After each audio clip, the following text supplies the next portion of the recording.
प्रिय विद्यार्थियों, पहले वाले यानी कि पिछले वीडियो में हमने 3 अलंकार आपको पढ़ा दिए थे।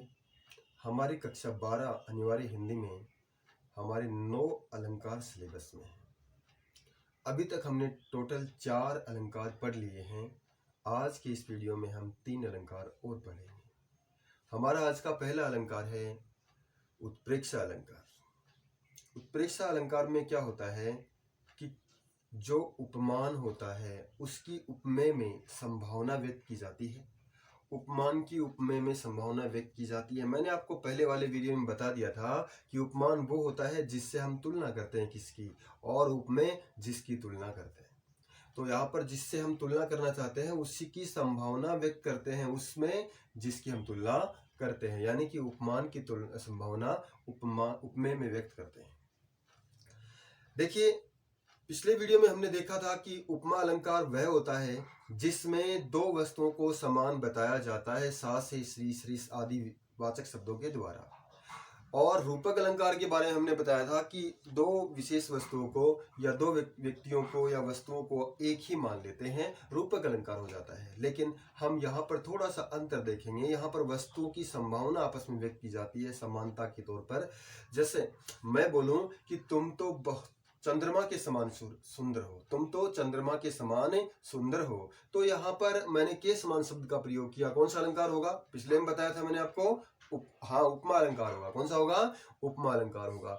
अब मैं कहूं कि तुम तो चंद्रमा हो, यानी कि मैंने आपको चंद्रमा के समान ने बताकर चंद्रमा का रूप ही बता दिया, आपका रूप चंद्रमा का रूप एक ही मान लिया, चंद्रमा ही बता दिया आपको, तो कौन सा अलंकार होगा? रूपक अलंकार होगा। लेकिन मैं ये दोनों ही बात नहीं कहकर के मैं बोलूं मानो तुम चंद्रमा, मानो तुम चंद्रमा हो, तब हमारा उत्प्रेक्षा अलंकार हो जाएगा। सीधी सी बात है, आपके समान दांत आपके दांत दूध के समान सफेद हैं।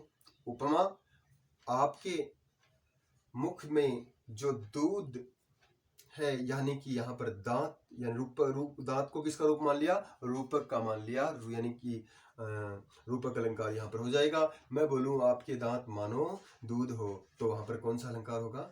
उत्प्रेक्षा अलंकार होगा। चलो हम परिभाषा से शुरुआत करते हैं। जहां उपमेय में उपमान की संभावना, याद रखना ये शब्द संभावना, जहां उपमेय में उपमान की संभावना व्यक्त की जाती है वहां उत्प्रेक्षा अलंकार होता है। कौन सा अलंकार होता है? वहां उत्प्रेक्षा अलंकार होता है। अभी उदाहरण से आपको बिल्कुल समझ में आ जाएगा। देखिए, सोहत ओढ़े पीत पट, हम एक उदाहरण लेते हैं। सोहत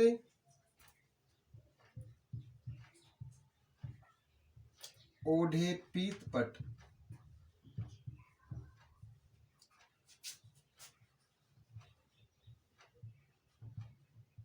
श्याम सलोनी गात।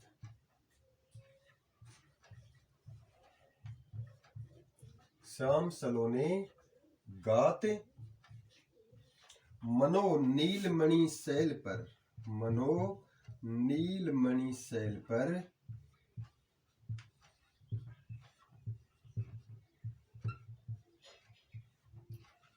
आतप पर्यो प्रभात।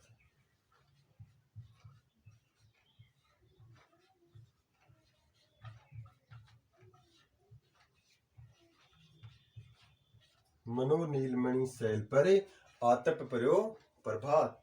देखिए, सोहत, ये अब साफ दिख गया आपको, पहले थोड़ा धुंधला था।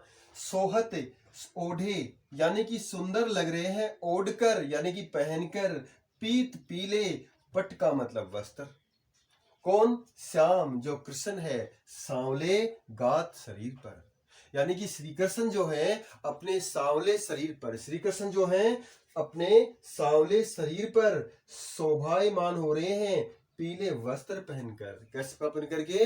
पीले वस्त्र पहनकर। दोबारा देखिए इसको, सोहत ओढ़े पीत पट, श्याम जी जो है यानी कि श्री कृष्ण जो है, श्याम सलोने गात यानी कि श्याम श्री कृष्ण जो है वो पीत पट पीले वस्त्र ओढ़े ओढ़कर सोहत बड़े सुंदर लग रहे हैं। मनो मानो आ गया ना, मानो नीलमणि शैल पर, उनका शरीर कैसा लग रहा है? मानो नीलमणि जो शैल यानी कि पर्वत है उस पर आतप धूप पड़ रही हो, पर्यो का मतलब पर्यो प्रभात, सुबह सुबह, मानो उस पर सुबह सुबह धूप पड़ रही हो, वो जितना सुंदर लगता है वैसे ही सुंदर कौन लग रहे हैं? श्री कृष्ण लग रहे हैं। लेकिन मानो के शब्द द्वारा यहाँ पर केवल संभावना व्यक्त कर दी, ना तो समानता बताई, ना एक दूसरे को एक दूसरे का रूप माना। अतः यहाँ पर कौन सा अलंकार होगा? उत्प्रेक्षा अलंकार होगा। और उदाहरण हम देखते हैं, देखिए, जागा निशिचर देखिए कैसा, जागा निशिचर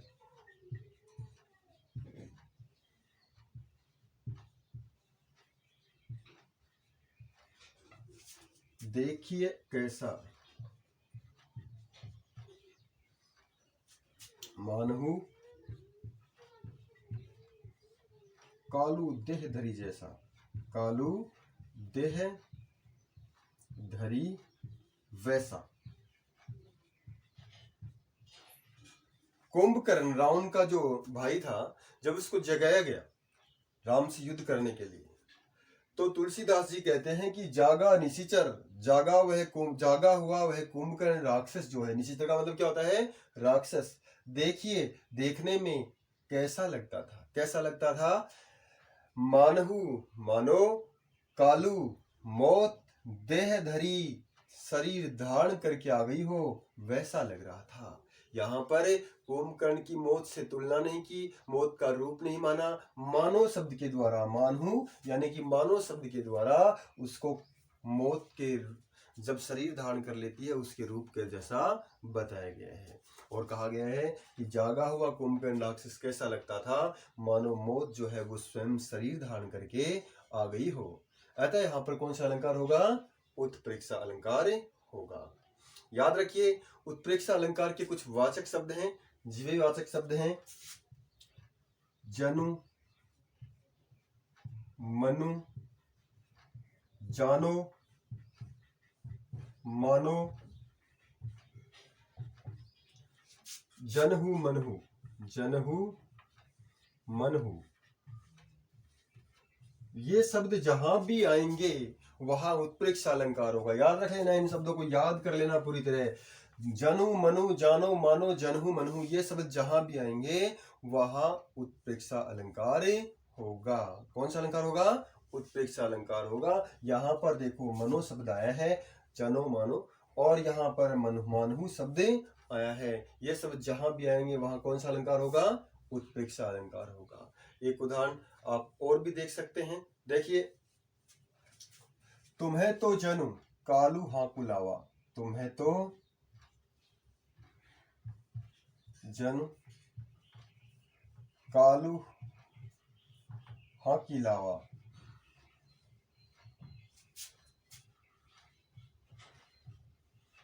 बार बार मोहि लागी बुलावा, बार बार मोहि लागी बोलावा।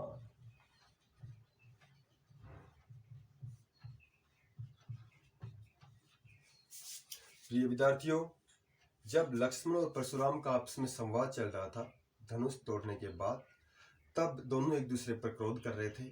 ऐसे समय में जब लक्ष्मण जो है वह जोर जोर से परशुराम का विरोध कर रहे थे अपनी वाणी से, उस समय परशुराम क्रोध में कहते हैं कि तुम्हें तो ऐसा लगता है जनु, मानो कालू हाँक की लावा, मानो तुम्हारी कालू यानी कि मौत हाँक करके ला रही है, बार बार मोही, इसीलिए तुम बार बार मुझे लागी बुला, मेरे सामने बोल रहे हो, बार बार मेरे प्रश्नों का प्रत्युत्तर दे रहे हो, मेरा विरोध कर रहे हो, ऐसा लगता है तुम्हें मौत हाँक कर ला रही है। और जनु शब्द के द्वारा यहाँ पर उत्प्रेक्षा अलंकार है। कौन सा अलंकार है?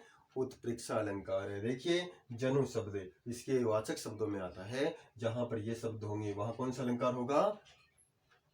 उत्प्रेक्षा अलंकार। अब अगर आप अब ये भी समझ गए होंगे, आपको हिंदी अर्थ भी नहीं पता, तो भी ये जो वाचक शब्द है इनके द्वारा आप उत्प्रेक्षा अलंकार की पहचान कर सकते हो। उदाहरण हम और भी ले सकते हैं, जैसे मनो कठिन आंगन चली, मनो कठिन आंगन चली, मनो कठिन आंगन चली, ताते राधे पाई, ताते राधे पाई। देखिए, मनो यानी कि मानो कठिन कठोर आंगन पर फर्श पर चली चलकर आई हो, ताते राधे पाए। राधा के पांव वैसे हो गए यानी कि लाल हैं। राधा के लाल पांव की सुंदरता को व्यक्त करने के लिए कवि ने बड़ा ही सुंदर तरीका ढूंढा है। वह कहता है कि वह इतने पांव लाल हैं उसके, ऐसे लग रहा है जैसे वो कठिन आंगन पर चलकर आई है, किसी कठोर खुरदरे आंगन पर चलकर आई है। और जब उसके पैर उतने लाल हैं, क्योंकि पैर जब हम कठिन आंगन पे चलते हैं, हमारे पैरों में जब वो कांटे या फिर कंकर चुभते हैं तो फिर पैर लाल हो जाते हैं, उनके अंदर लालिमा आ जाती है। वैसे ही सुंदर पैर किसके हैं? राधा के हैं पैरों के तलवे। ऐसा लग रहा है मानो वह कठिन आंगन पर चलकर आई है। तो मानो शब्द आ गया, मनो शब्द आ गया, इसलिए यहाँ पर कौन सा अलंकार होगा? उत्प्रेक्षा अलंकार होगा। तो याद हो गया आपको अलंकार, उत्प्रेक्षा अलंकार। उपमा, रूपक और उत्प्रेक्षा, थोड़ा थोड़ा अंतर है तीनों में। उपमा में उपमेय और उपमान की तुलना की जाती है, रूपक में उपमेय और उपमान को एक ही मान लिया जाता है, और उत्प्रेक्षा में उपमेय में उपमान की संभावना व्यक्त की जाती है। खास करके आपको ध्यान रखना है इन वाचक शब्दों का, तो आप आसानी से उत्प्रेक्षा अलंकार को पहचान सकते हैं।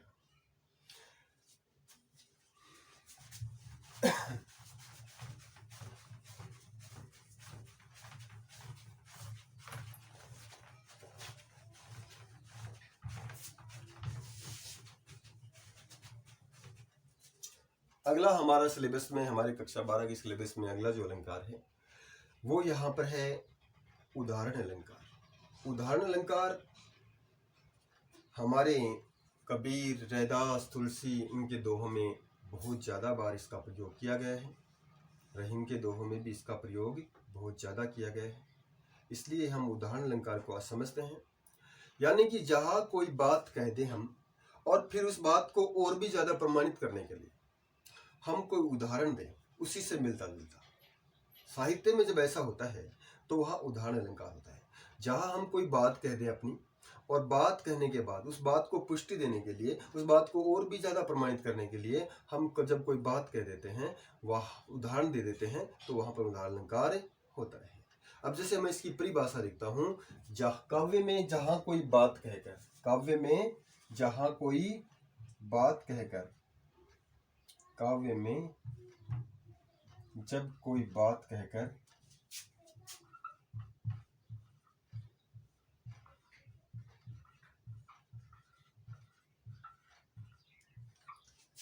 उसे प्रमाणित करने के लिए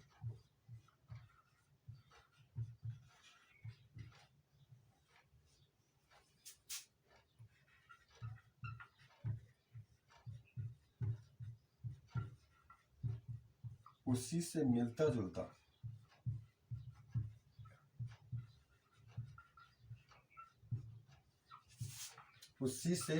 मिलता जुलता उदाहरण दिया जाता है।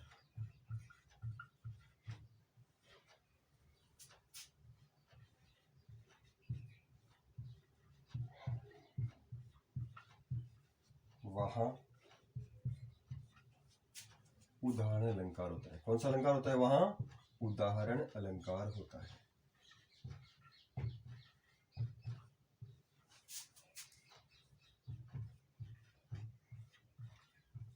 वहां कौन सा अलंकार होता है?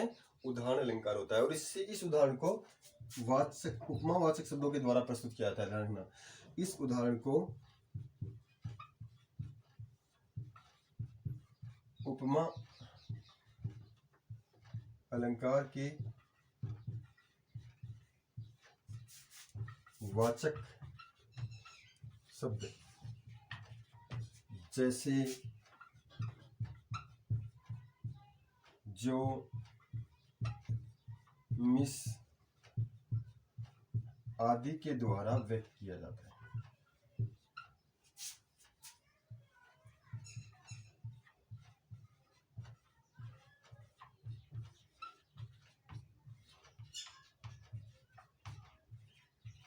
आदि के द्वारा व्यक्त किया जाता है। याद रख लो, एक बार इस परिभाषा को दोबारा हम पढ़ लेते हैं। काव्य में जब कोई बात कहकर, यानी कि काव्य में कोई बात कह दें हम और फिर उसे प्रमाणित करने के लिए उससे मिलता जुलता उदाहरण दे दें, और उस उदाहरण दे दें, तो वहां पर कौन सा अलंकार होगा? उदाहरण अलंकार होगा। याद रखिए, उपमा अलंकार के कुछ वाचक शब्द हैं, जैसे जैसे, जैसा, जो, मिस, इनके द्वारा उस उदाहरण को प्रस्तुत किया जाता है। मैं आपको एक उदाहरण के द्वारा समझाता हूं।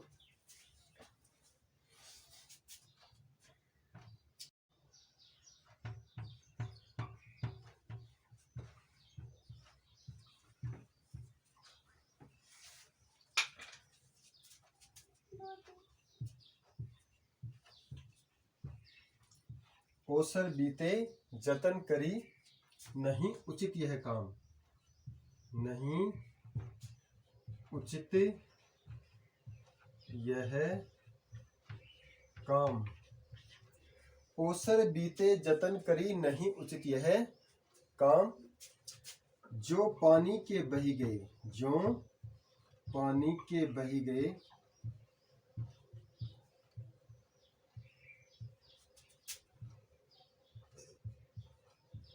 सेतु बंद के ही काम,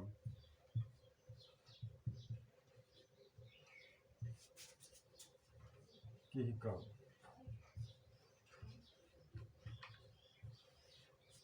यहां पर देखिए, अवसर यानी कि अवसर, अवसर का अर्थ होता है अवसर। बीत जाने पर जतन करें, हम यत्न करें यानी कि कोशिश करें, नहीं उचित यह काम, तो ये काम उचित नहीं है, ये काम अच्छा नहीं है। क्योंकि रहीम जी आगे कहते हैं, जो पानी के बह गए, जो जिस प्रकार, इसका अर्थ क्या होता है, जिस प्रकार। इसी बात से मिलती जुलती बात नीचे वाले उदाहरण के द्वारा प्रमाणित की है। देखिए, जो पानी के बह गए, जिस प्रकार पानी बह जाता है, उसके बाद सेतु या बंध बनाना किस काम का, किसी काम का नहीं है। अतः यहाँ पर अपनी पहले बात कही है कि अवसर बीत जाने पर अगर हम इंसान कोशिश करता है, मनुष्य कोशिश करता है, तो वो कोशिश किसी काम की नहीं है। जैसे पानी बह जाए उसके बाद हम सेतु, बांध या पुल बनाएं, तो वो किसी काम का नहीं है। पहले बात कही, फिर सेतु, बांध, पानी इत्यादि का उदाहरण दिया। अतः यहाँ पर उदाहरण अलंकार होगा। कौन सा अलंकार होगा? उदाहरण अलंकार होगा। इसी तरह हम एक उदाहरण और लेते हैं। देखिए, यहीं पर एक उदाहरण और ले लेते हैं हम। जे ऊंचो पद पाइए, जे ऊंचो पद पाइए, सॉरी, जय पाइए उच्च पद, जय पाइए उच्च पद, ताको पतन निदान, ताको पतन निदान।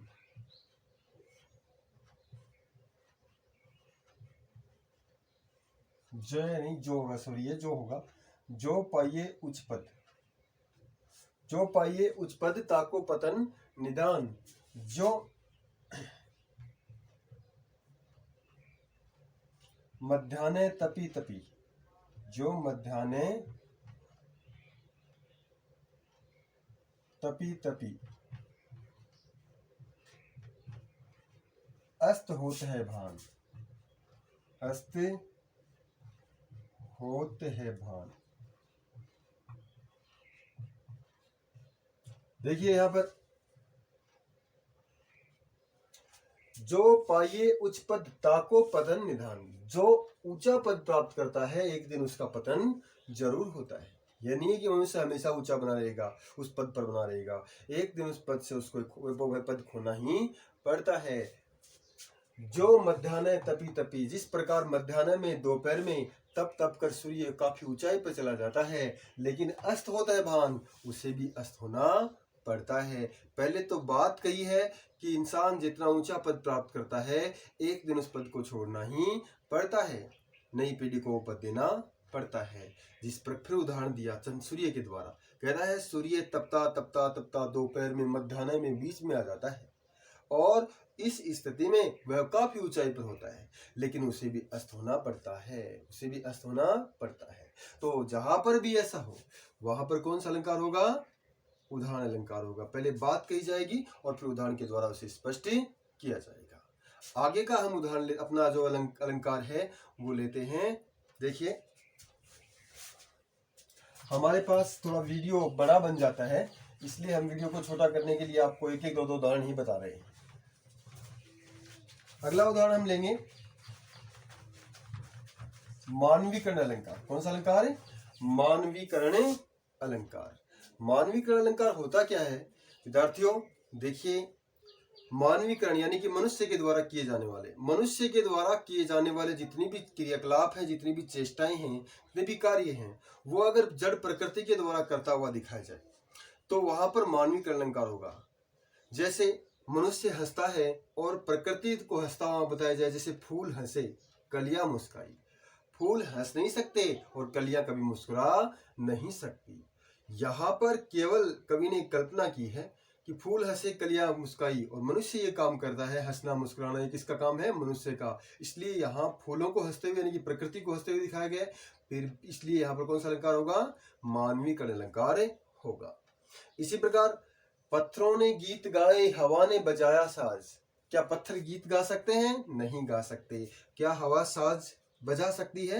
नहीं बजा सकती। अतः यहाँ पर मानवीकरण किया है, यानी कि मनुष्य जो काम करता है वो पत्थर को करते हुए दिखाया गया है, वह इस हवा को करते हुए दिखाया गया है। इसलिए यहाँ पर मानवीकरण अलंकार होगा। बिल्कुल सरल सा है। ध्यान से पहले इसकी परिभाषा लिखते हैं हम लोग मानवीकरण अलंकार की। मानवीकरण अलंकार, मानवीकरण अलंकार।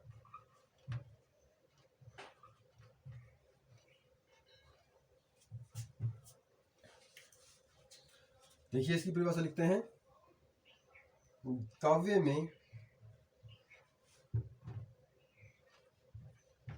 जब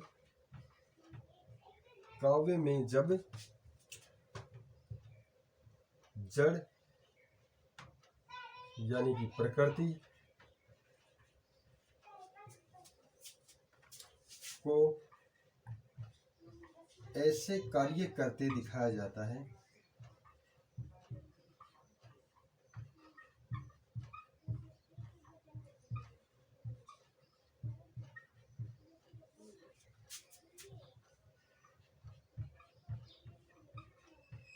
जो मनुष्य करता है,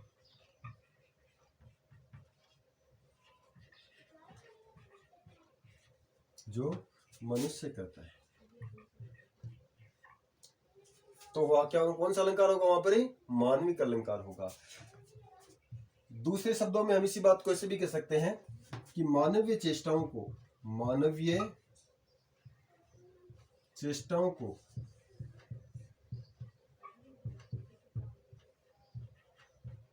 जब जड़ प्रकृति पर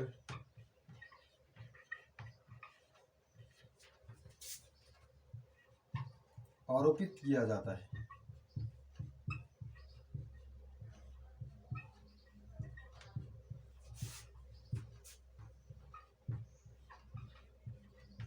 तो वहां मानवीकरण अलंकार होता है। तो वहां मानवीकरण अलंकार होता है।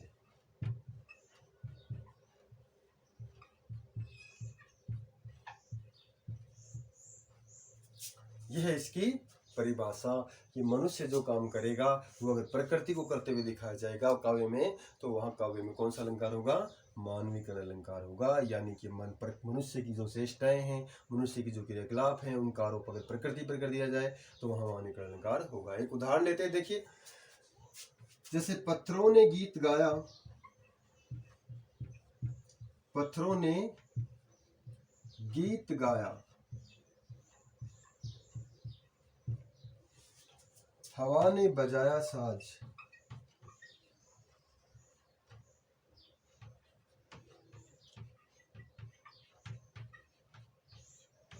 हवा ने बजाया साज। अब देखिए पत्थरों ने गीत गाया, पत्थर तो जड़ है, प्रकृति है, क्या वो गीत गा सकते हैं? नहीं, मनुष्य ही गा सकता है। इसलिए पत्थरों को मनुष्य जो काम करता है वो करते दिखाया गया है। कौन सा अलंकार होगा? मानवीकरण अलंकार। हवा ने बजाया साज, क्या हवा साज गिटार इत्यादि बजा सकती है? नहीं बजा सकती। इसलिए यहाँ भी कौन सा अलंकार है? मानवीकरण अलंकार है। एक और देखिए, संध्या परिसी उतर रही, संध्या परिसी उतर रही,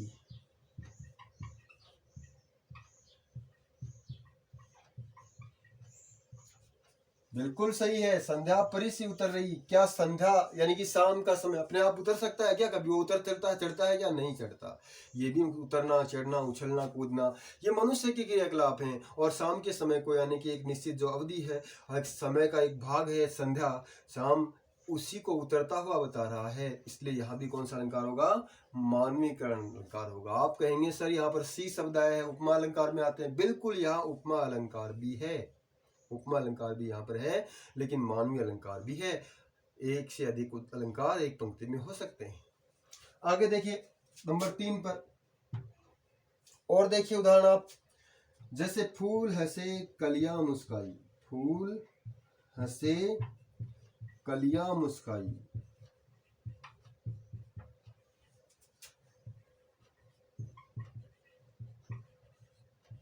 बिल्कुल, फूल हंस सकते हैं क्या? नहीं हंस सकते। क्या कलियां मुस्कुरा सकती हैं? नहीं मुस्कुरा सकती। इसलिए यहाँ भी कौन सा अलंकार है? मानवीकरण अलंकार, क्योंकि इन सबको वो काम करते दिखाया जा रहा है जो मनुष्य करता है, इसलिए यहाँ पर मानवीकरण अलंकार होगा।